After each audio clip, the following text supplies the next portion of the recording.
I was scrolling through late-night real estate listings when something unbelievable popped up on my screen. 152-year-old Victoria mansion, for sale, $1. At first, I laughed. A single dollar? Maybe it was a typo, maybe a scam. But curiosity got the better of me. I clicked. The description explained that the city's historic preservation program was selling the property for $1 to anyone willing to restore it and keep its original design. Most buyers avoided it because of the cost of repairs, but I saw a chance to save history. The next morning, I called the number on the listing. The city official on the other end sounded surprised that someone was actually interested. "You need to sign an agreement to renovate within 2 years," she said. "But yes, the purchase price is literally $1. Within a week, the paperwork was done. The keys felt almost weightless in my hand, but the responsibility felt enormous. The mansion stood on a hill overlooking the neighborhood, wrapped in ivy and silence. Its once white walls had faded to pale gray, and tall iron gates leaned forward like tired sentinels. The sign on the front read, "Anderson Estate, 1873. When I pushed open the gate, it groaned like something out of a ghost story. The driveway was cracked, with weeds breaking through the stone. Yet the place had undeniable beauty. Arched windows, carved pillars, and a double-door entrance crowned by stained glass. Inside, dust floated through sunbeams. The grand staircase spiraled upward like a piece of art, its banister chipped but still solid.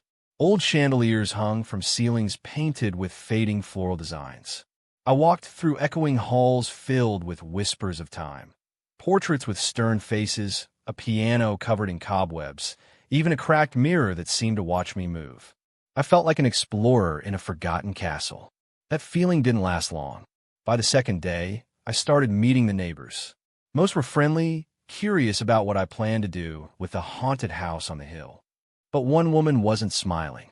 She introduced herself with a sharp tone and sharper eyes. "Karen, I'm the president of our HOA," she said, holding a clipboard like a badge. "We try to maintain a certain standard around here." Her gaze swept over the mansion's worn exterior. "This property has been a problem for years. It should have been demolished." I told her the city wanted it restored and that I planned to do exactly that. Her lips tightened. "You shouldn't have bought it. That land belongs to the Anderson family." "The same Andersons from a sign?" I asked, half smiling. She nodded. "My great-grandfather was their lawyer. My family was promised this estate. You're trespassing on history." I tried to explain that the sale was legal, that the city had transferred ownership to me fair and square, but she didn't want to hear it. She handed me a printed packet titled HOA Regulations for Historic Properties and said, "You'll need to check with me before making any changes." Before I could respond, she was already walking back to her pristine white SUV, muttering something about outsiders ruining legacies. That night, I stood on the balcony of the mansion, staring at the neighborhood below. The air was quiet, except for the distant bark of a dog and the hum of streetlights. For a moment, I felt proud. This house had been forgotten, and now it had a chance to live again. But just as I turned to go inside, a pair of headlights flashed from the street. Karen's SUV was parked outside the gate, engine idling. She didn't get out, just sat there, watching. I suddenly realized that buying this mansion for $1 might have been the easiest part. What came next would cost me far more. The morning after I saw Karen's headlights outside my gate, I tried to shake it off. Maybe she was just curious or nosy, like most HOA presidents. I threw myself into cleaning the mansion. Each room felt like a time capsule. In the main hall, I found a stack of newspapers from 1905. In the study, a leather-bound journal with the initials EA embossed in gold. The writing inside was elegant and steady. It spoke of garden parties, summer storms, and family dinners that lasted long into the night. But there was one entry near the end that stopped me cold. "The estate will pass to those who love it enough to save it." Those words felt like a message across time, an eerie blessing. Around noon, I was carrying out some broken furniture when Karen appeared again. Clipboard, sunglasses, and the same disapproving frown. "Good morning," I said, forcing a polite smile. She didn't answer that. Instead, she pointed toward the pile of wood near the curb. "You can't dump anything out here." It violates HOA property standards. It's temporary, I said. I'm waiting for the city pickup truck. You shouldn't even be inside, she snapped. That house doesn't belong to you. I froze. Excuse me. She stepped closer, her voice low but sharp. This is my son's estate. His inheritance. You've trespassed on private property. Her words didn't make sense. Your son. I repeated. Yes, she said firmly. My family has ties to this land that go back generations. The Andersons promised this home would stay in the bloodline. You buying it. It's an insult. I try to stay calm. Ma'am, the city owned this property. I have all the documents, deed, permit, everything. Karen tilted her head. Documents can be faked. Then she smirked. You'll regret this. People have tried to claim this place before. None of them lasted long. And with that, she turned and walked off. That night, I locked every door. I wasn't sure why I suddenly felt uneasy, but the house seemed to creak louder than usual. Outside, wind scraped tree branches against the windows like fingernails. Then I noticed it, headlights again. Her SUV, parked in the same spot as before, engine off this time. She was sitting there, motionless, watching. The next morning, I went into town to get more supplies. When I came back, I nearly dropped the paint cans I was carrying. My gate was covered with flyers. Dozens of them. In bold letters, they read, Illegal occupant alert. Trespasser in the Anderson estate. This property belongs to the HOA and the Anderson family. Each flyer was signed, Karen Whitmore, HOA president. I ripped one down, heart pounding. Neighbors walked by, pretending not to stare. Some whispered, others crossed the street to avoid me. When I tried to call the HOA office, the receptionist was hesitant to even speak. Mr. Hayes, there's some confusion about ownership, she said. Mrs. Whitmore has filed a complaint. What kind of complaint? I asked. She's claiming you broke into private property. I nearly laughed in disbelief. That's insane. I have the deed. Then you might need to bring it in, the receptionist said carefully. The board wants to review everything. By sunset, Karen's flyers were gone, but in their place, someone had spray-painted one word on the gate. Thief. I stood there for a long time, my hands trembling, staring at that word. The air was still, but I felt something heavy press against me, a mix of fear and anger. The mansion behind me seemed alive, breathing in the tension. For a second, I swore I heard footsteps upstairs, even though I was alone.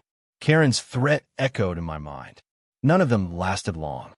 That night, I made a silent promise to myself. I wouldn't be scared off. Whatever game she was playing, I was going to find out why this mansion meant so much to her, and what she was hiding behind all those claims. Little did I know, the next time she came to my door, she wouldn't come alone. 3 days after the Flyers incident, I thought things couldn't possibly get worse. I was wrong. It was a quiet Friday morning, and I just started repainting one of the upstairs bedrooms when I heard the unmistakable sound of tires crunching gravel. Then banging. Loud, heavy knocks on the front door. I wiped the paint off my hands and went downstairs. Through the glass, I saw flashing red and blue lights outside the gate. A police cruiser, and standing proudly beside it, arms crossed, was Karen. When I opened the door, she didn't even let me speak. There he is, she shouted, pointing like I was a criminal caught in the act. That's the trespasser. 2 officers walked up the steps. One, a middle-aged man with a calm voice, said, Sir, we received a complaint about unlawful occupancy of this residence. May we come in? Sure, I said, trying to sound steady. But I think there's been a misunderstanding. Karen pushed forward. No, a misunderstanding. My son's great-grandfather owned this house, and this man broke in and started tearing it apart. Look at the trash. Look at the mess he's making. I turned to the officer and handed him my folder. Everything's legal. Here's the deed from the city, the purchase agreement, and the permit to renovate. He flipped through the papers, frowning slightly. These look official. He glanced at his partner. You verified this with the city records, ma'am? Karen's face tightened. I don't need to verify anything. Everyone in this neighborhood knows the Anderson estate belongs to my family. The younger officer sighed.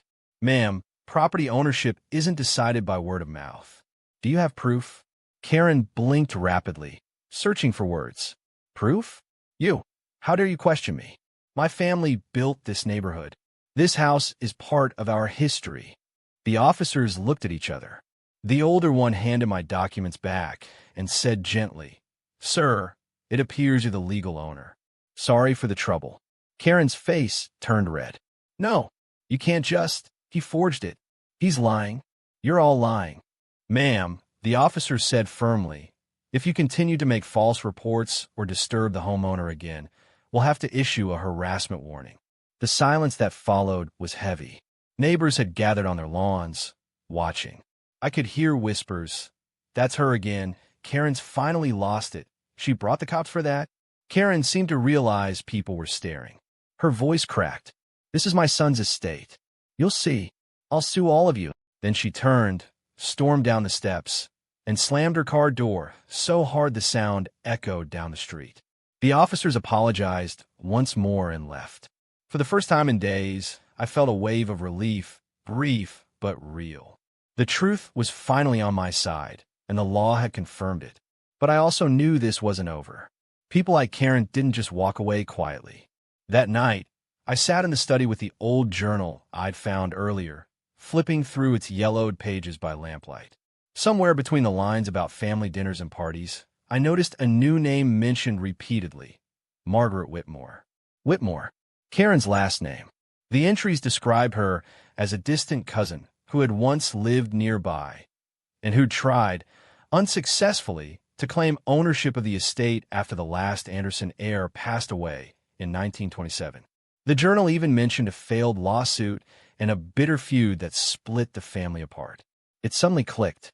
Karen's obsession wasn't just pride or power, it was generational. She was fighting for something her family had lost almost a century ago. As I sat there, thinking about what I'd discovered, a sharp sound broke the silence. Glass shattering. I ran toward the front door. One of the mansion's old windows was cracked, a small stone lying beneath it. No note this time, just silence. I looked out into the night, but the street was empty. The next morning, I called the HOA office again and explained everything. This time, the city attorney got involved. They told me to document every encounter, every threat. If she tries anything else, the lawyer said, we'll press charges for harassment. When I hung up, I felt stronger, like maybe I could finally finish what I started. The mansion had survived 152 years of storms, decay, and neglect. It wasn't going to fall because of one angry neighbor. Still, I couldn't shake the feeling that Karen wasn't done. And deep down, I knew she'd come back, louder, angrier, and more desperate than ever. Because people who believe something belongs to them never really stop fighting for it, even when it's long gone. For a few days after the police incident, things went eerily quiet. No flyers. No strange cars parked outside. No banging on my door. I thought maybe, just maybe, Karen had finally decided to let it go. I was wrong again. It started subtly. A few of my construction materials disappeared from the porch. Then my renovation permits, which the HOA was required to sign off on, got delayed mysteriously. When I called to ask, the new acting HOA president sounded awkward. Karen still has influence here, he admitted. She's been telling members that the city made a mistake selling you that property. Some of them believe her. I sighed. I'm not giving up. I have the paperwork, the history, and the truth. That's more than she's got. Still, I could feel the weight of her shadow stretching over every brick and window I touched. One evening, I decided to clear my head by going through the mansion's attic. It was a maze of dust and forgotten time. I found boxes filled with old photos, land deeds, and faded letters. One envelope stood out. It was sealed with red wax, stamped with the initials EA, the same as in the old journal. Inside was a handwritten letter dated 1926. To whomever may inherit this home, remember that love, not lineage, gives a house its soul. Let it belong to those who care enough to keep it alive. That line hit me hard. It felt like the mansion itself was speaking. The next morning, while I was fixing the front porch rail, a loud voice echoed from the gate. Open up. HOA inspection. I didn't have to look to know who it was. Karen marched up the driveway, with two other HOA members trailing behind. She wasn't holding a clipboard this time. She was holding a folder of legal papers. This property is being seized for violation of HOA standards and fraudulent ownership, she declared, loud enough for neighbors to hear. We're repossessing what's rightfully ours. I took a slow breath. You already tried this, Karen. You lost. The police confirmed it's mine. Her eyes burned with fury. You think a few officers can erase generations of ownership? My son's inheritance isn't yours to claim. Before I could respond, the sound of tires screeched behind her. A familiar black sedan pulled up. The city attorney stepped out, holding his own folder. Mrs. Whitmore, he said sternly, we've received multiple complaints from residents and verified your repeated false claims. You are trespassing and attempting to interfere with lawful city property. Karen froze. You're lying. This man tricked you all, he forged. The attorney cut her off. We've reviewed the original deed chain. The Anderson estate was transferred to the city in 1974 after foreclosure. Your family has no legal connection to it. He turned to me. Mr. Hayes, I apologize for the harassment you've faced. The HOA board has been notified of Mrs. Whitmore's behavior. Effective immediately, she's suspended from all association activities and will face civil penalties. The color drained from her face. For a moment, she looked smaller, like all the arrogance she wore as armor had cracked. Then, in a burst of anger, she shouted, You can't do this to me. My great-grandfather built this place. It's ours. But the words fell flat. Neighbors had gathered again, and no one backed her up this time. She turned to leave, her voice trembling. You'll regret this, she whispered, before storming off down the hill. The attorney sighed. Some people can't let go of the past, he said quietly. That night, the mansion felt different, lighter somehow. For the first time, I wasn't looking over my shoulder. I opened all the curtains, letting moonlight flood the rooms that had sat dark for decades. In the following weeks, restoration work finally began. Painters, carpenters, and electricians came in, each amazed by the structure's hidden beauty. When the stained glass window above the staircase was finally cleaned, the sunlight poured through it in colors so vivid it looked like the house was alive again. Local news even picked up the story. Man buys $1 mansion, restores historic Anderson estate after HOA feud. The headlines spread fast. People started visiting to take photos, curious about the house that had survived time, neglect, and one very persistent neighbor. A few months later, I hosted a small open house to show the progress. Families came. Kids ran through the hallways laughing, and the air smelled of fresh paint and hope. For once, the mansion wasn't silent. It was full of life. Near the end of the evening, an elderly man approached me quietly. You know, he said, Karen's family used to live next door to the Andersons. Her great-grandmother worked here as a maid when she was a girl. She used to talk about how she'd walk through these halls and dream of owning it someday. I nodded slowly. So that's why she fought so hard. He smiled sadly. Some dreams turn into obsessions when people can't let go. After everyone left, I stood on the front steps, looking out at the sunset over the old iron gate. The mansion stood proud again, glowing in gold light. It wasn't just a house anymore. It was a story reborn. I thought of that old letter. Let belong to those who care enough to keep it alive. I smiled. Don't worry, I whispered. It's alive now. Karen moved away a few weeks later, selling her house quietly. The neighborhood grew peaceful again. The HOA, under new leadership, even named me Preservation Volunteer of the Year. It's funny. I bought this mansion for $1, but the real cost was patience, courage, and a lot of truth. And in the end, the reward wasn't ownership, it was redemption.